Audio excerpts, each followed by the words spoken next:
Some of my friends are already posting on Facebook, telling me jokingly that don't come home without membership action plan. So to start with, what are we taking home and how good is that? And what are the implications of the offer that NATO is going to make to Georgia for our security? Well, we don't know yet because the summit has just started. But first of all, I want to thank you and organizers and Atlantic Council for letting me be here with you. I'm delighted. And to go straight to the question, I think what we know at this point, and we had a meeting with the Secretary General, we had a meeting with other heads of the delegations, the substantial Georgia NATO package will have some substance in it. We, at the beginning, when the announcement came that MAP will not be granted to Georgia because it's not an expansion summit, it's not the enlargement summit, we of course were very worried about, especially in light of what is happening around us, the direct military aggression against Ukraine, which is in fact this continuation of what was happening in Georgia for past years, and especially in 2008. Of course, we didn't want to fall short on this summit of declaratively supporting Georgia's efforts that we made for past years, contributing to NATO, because we're the largest non-NATO contributor to Afghanistan mission, and we're going to remain so after the 2014 mission ends. And also we started new missions in other parts of EU-led missions, for example, in Central Africa. At the same time, not only from a military standpoint, but we also progressed dramatically on the democratic front. 3 elections, transfer of power through the democratic means that happened in 2012, the elections that you mentioned, that my coalition won, and maturing the political system. It all should be adequately assessed and declared in this coming summit. So we have a very cautious but very good optimism that the declaration of the summit will have these 2 elements inside. Georgia has progressed in the interoperability with NATO. This is why we are offered to be one of the most interoperable partners. So we're going to have so-called golden card together with Sweden, together with Norway, together with Australia and Jordan. This is appreciation of how much we progressed into being interoperable with NATO forces, and of course political. NATO is not only a military organization, it's first of all the Union of States of Democracy. So we want to join a club, that's why we progressed dramatically on the judiciary, the law enforcement security side. But of course, there's a lot of things that we still need to do and transform the institutions. So this is I think, the summit that takes into account all of this, what Georgia has been doing. And most importantly for me, as a minister, I'm going to take away from this summit first, assessing Georgia as most interoperable military force as a partner. Second, the package says that Georgia needs to be assisted by the defense capabilities, which is anti-air defense, anti-armor, the anti-tank capabilities, that is instruments of purely defensive nature that we need to, if it will come to that, as we're seeing the war is in flames, we're going to have tools to defend our freedom. So this is 2 main things I'm taking away. Of course, there's going to be establishment of the NATO training center for NATO and open to the partners as well. We're going to have a core team embedded in the Ministry of Defense and the Armed Forces overseeing the implementation of this package. So we're going to see more NATO on the ground in Georgia, because it also talks about rotational but regular presence of the troops of the allied countries on Georgian soil. All of this, of course, is something that encourages Georgian people to move ahead in society with the reforms that we started, and hopefully the next summit that hopefully will be enlargement summit, Georgia will get to the membership close. Thank you. This is really a big package that you're bringing back Indeed to Georgia.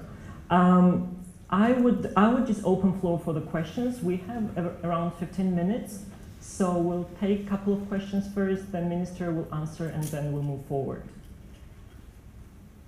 Any? No questions? Please. You tired or what? Hi, Jonathan Bolton from the UK. My question is, as we've seen in Ukraine, until very recently, Russia didn't invade conventionally. It's had this new form of hybrid warfare. What steps is Georgia taking to develop to defeat a similar sort of process if it happened in Georgia? Technically, it already invaded and annexed the part of Ukraine, which is Crimea, but you're talking about eastern Ukraine. This is something that we've been facing for 20 years now. It started in Abkhazia and South Ossetia and Skin Valley in early 90s after the breakup of the Soviet Union, where we saw the accumulation of the former and actually in power at that time, the paramilitary forces, guided by the instructors, but put the surrogates together to fight the central government. It has been perfected since then, and what we see in Ukraine is actually another level of the so-called hybrid warfare. I think the only thing we can counter, only weapons that we have to counter is, first of all, to have less and less infiltration of our institutions. This is the number one problem in Ukraine. There was, at least before the change, and hopefully they're going to solve this.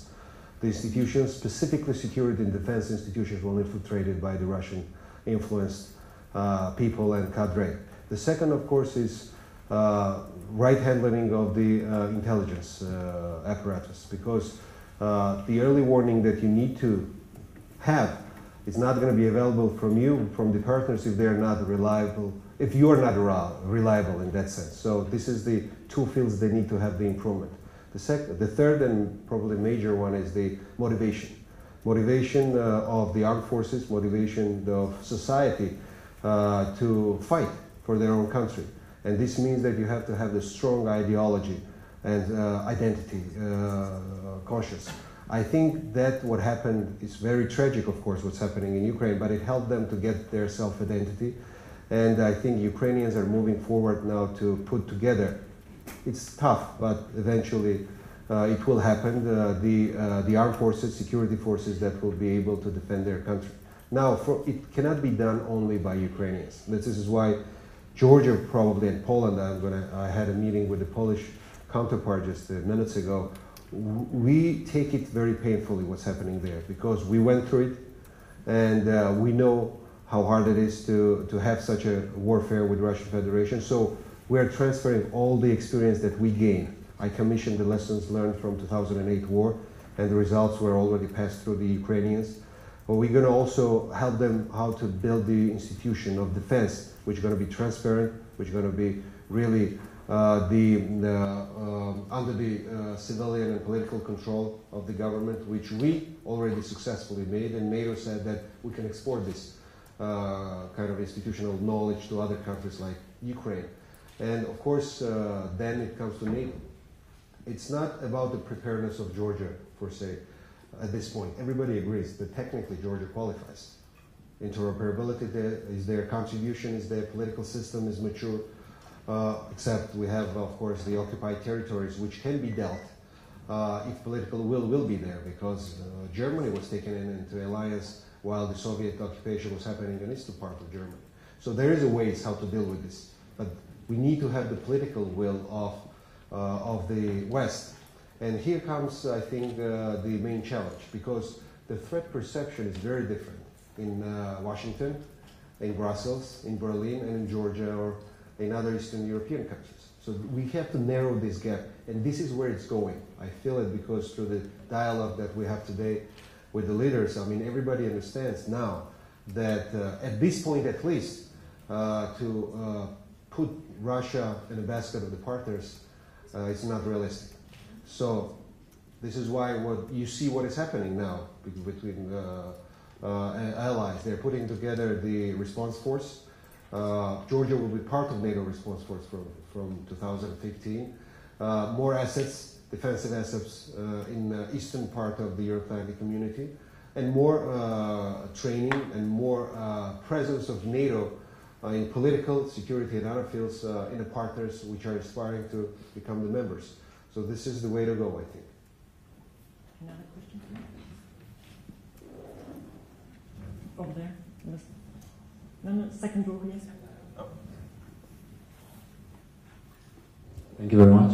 I am Vasile Rotaru, I am from Moldova. I just wanted to ask you to detail a bit how would you deal with Abkhazia and Ossetia?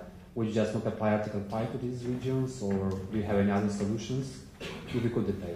Thank you very much. Thank you. Maybe we just take one last question. And Bulgaria, I'd like to ask about the training center that you mentioned. Can you give a little bit more information? It will be like COE, like a think tank, or it will give training expertise in military? Or? Yeah. Well, I'll start with the last question. It's going to be a military training facility where NATO members, Georgia, and partner countries will train. It's going to be, there's a lot of suggestions. We have already the Stanisi training base, which already was used for years by US Marines to train Georgians. And by the way, almost 12,000 of Georgian troops were trained in pre-deployment to Afghanistan and other missions at that place. It's already equipped. It's all, the logistical side is more or less in shape, and we're going to invest more now in this. So the implementation of all this package will be under the control by the Undersecretary Wershko. So we're going to put together the package and then implementation plan. Now, on the issue of the conflicts, well, there is no other alternative other than just peaceful political settlement. We declared on all the levels that there is no military solution to this. 20 years past in the conflict, I think there is enough goodwill, I would say, among the societies of Georgians, Abkhaz, and Ossetians to start thinking about how we can coexist together. And I have my own, actually, contacts with the Abkhaz side, and I feel that there is a room for the reconciliation. First of all, we're putting our efforts declaratively now on infrastructure, humanitarian assistance, healthcare, joint healthcare projects with Abkhaz and Ossetians, and it's working already. Trade. I think economy and trade is key to conflict resolution. So they now understand that we're not going to ever try to resolve this conflict through military means, because they see our forced posturing, they're seeing our rhetoric, which was very different 3-4 years ago. And now we're putting together this package of the reconciliation. Of course, Russia is trying to block that. Russia is trying to put the barbed wires. For past year, they were only doing that, but it's not serving their own image. And the Abkhaz and Ossetians are fed up with them because the promised prosperity is not happening. 70% of all the money that's coming from Russia ending up in corrupt pockets of Russian militaries. They're not happy with that. And I'm pretty sure if we're going to stay the course, if they're going to see Georgia solidly, unshakably on a path of European membership and NATO membership, they will see their future better with Georgians in Europe rather than stay under the Russian occupation. This is the core of our reconciliation policy. It will take time, but we need to be patient, because it's easy to start war, but then it's quite tough to put people together that there's a lot of blood. But although 20 years passed, and now I think we're entering the time when this is possible. Of course, we need to be more engaging with the European Union on other reconciliation and the projects of infrastructural nature. We need to put more European footprint in Abkhazia and Tskhinvali region. This is the idea, and we're talking with Europeans a lot about this. Do you envisage a one federation? Anything. Azerbaijan, they are two strategic partners for us on defense issues, mainly this gas and oil pipelines and railroad. In the event of emergency, how we have the thing that we have a potential being a convening place for the Azeris and Armenians to come together, because we are also having good bilateral. They choose different security kind of guarantors, but that's the matter of time, I think. I'm pretty sure what we're doing in Caucasus now and to protect the infrastructure. So this is one layer of the arrangements. Of course, Black Sea Top members in a month or so are going to be accepted as a member. So we're putting everything together. We are getting along pretty much with everything. Technically, Georgia is ready for the membership, but there's a lack of political will. I guess till the next summit of NATO, it's... The $1 billion reassurance package to Europe is also encouraging, so they're acting. And I think of sanctions, it means that there's a shift in the understanding of the scale and of the need to avoid the military confrontation with Russia. Last thing we want to have military confrontation between NATO and